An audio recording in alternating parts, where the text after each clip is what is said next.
Today I'd like to talk about black and white portraiture and what makes a good black and white portrait. There's a few key things that are different than when you're working with colour.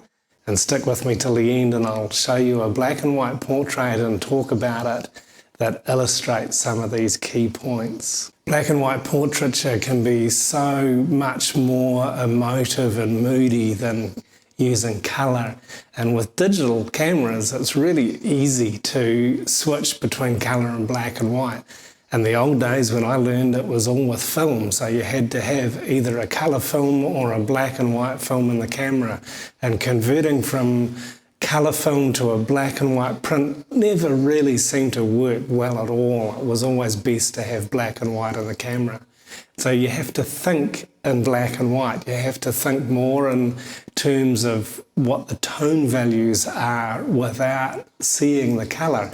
It's something that's a little bit tricky, and because we're so tuned into seeing colour images on our cameras, monitors and through our viewfinders, you've got to kind of train your mind a little bit to shift the way you think between colour and black and white.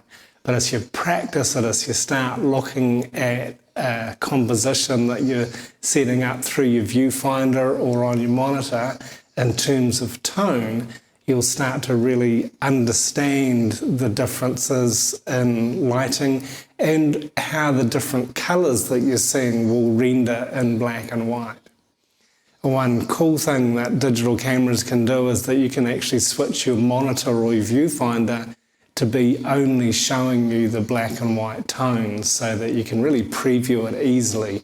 And this can help to give you an idea of how to think in black and white and how to really visualize in black and white. So have a look at your camera menu and check out how you can switch your monitor across to black and white, or your viewfinder if you're using a camera with an electronic viewfinder.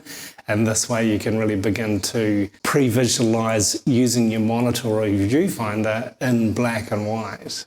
So primarily what you're looking for in a black and white portrait is the lighting. And lighting is really key. And the other thing is always, whatever type of portrait you're making, is the connection that you have with your subject. Either a direct connection where you're talking with them, interacting with them, or deciding what kind of a connection that you want to make if you're taking a candid portrait. I won't get into the details of that right here, but if you're interested more in how to do that, you can pick up my book, Photographing People, A Guide for Shy Photographers. There's a link to it on our website, photographycourse.net. So looking at the lighting, you're usually looking at two major different types of lighting, either hard light or soft light. Hard light is going to give you really dark, hard-edged shadows and very bright highlights, whereas soft light is going to give you very little or no shadows, and the shadows are going to be soft and not so clearly defined as they are in hard light. With black and white, you can make great portraits in either kind of lighting, either hard light or soft light, but each type of lighting is going to give you quite a different sort of a mood and feeling for your photographs. And soft light, like the light that we're recording this video in, it's going to give a more soft, gentle, peaceful feeling. In hard light, with a higher contrast, the mood's going to be quite different. It can be quite dark, or it can be quite bright and jovial feeling, depending a lot too on your subject. So when you come to think about taking a portrait in black and white, think about what type of lighting is best going to suit your subject and the mood that you want to portray for the subject. So if you're wanting something really bright and happy, possibly a bright, strong, hard light is going to be better than a soft light. So outdoors on a sunny day, or using a flash with only very little diffusion will give you that sort of light. And here I'm sitting near a light coming from a window that's bouncing off a wall, and so that's really filtered and giving a nice soft light.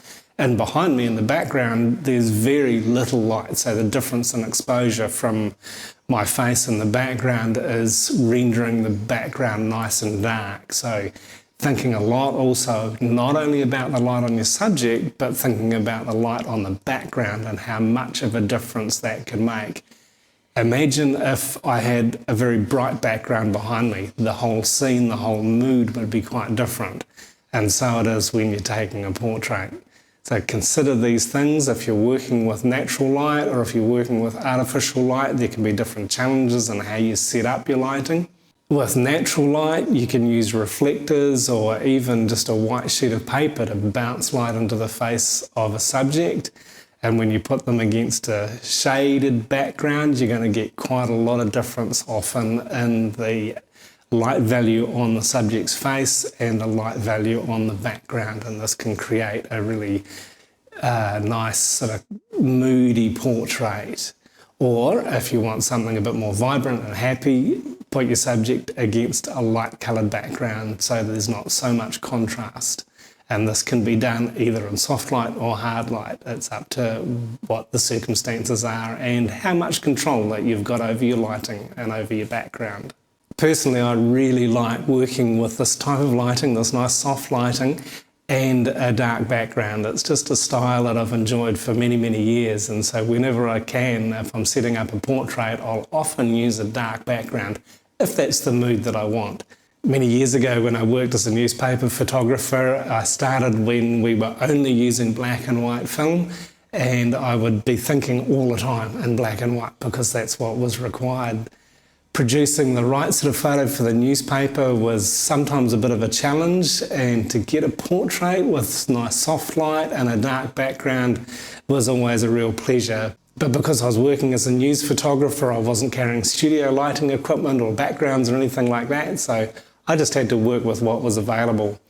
One time we were called out to take a photograph of a lady who was turning 100 years old, and she was having a birthday party, and they'd invited us to come to the home where she lived and take some photographs. And as the reporter was talking to her, I stood at the doorway of the room. It was rather full, and I was watching to see her responses, to see if she was really with it or not. Sometimes with centenarians, they're not quite all with it, so you've got to work with them a bit differently.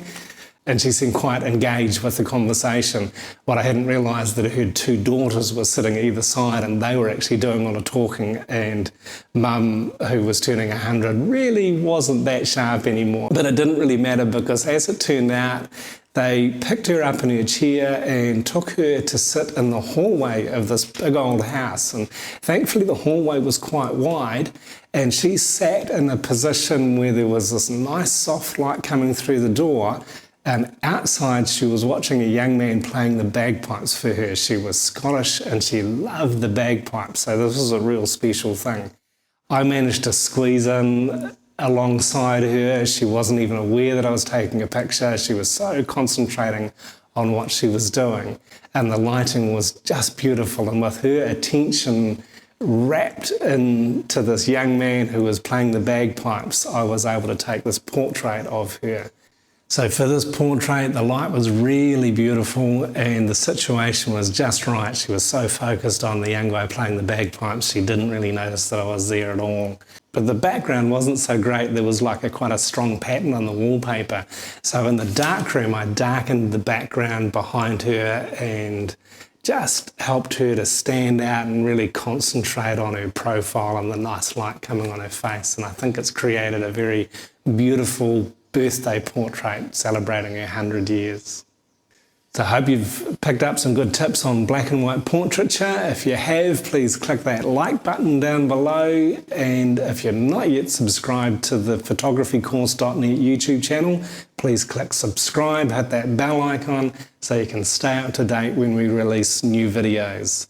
Thanks for watching.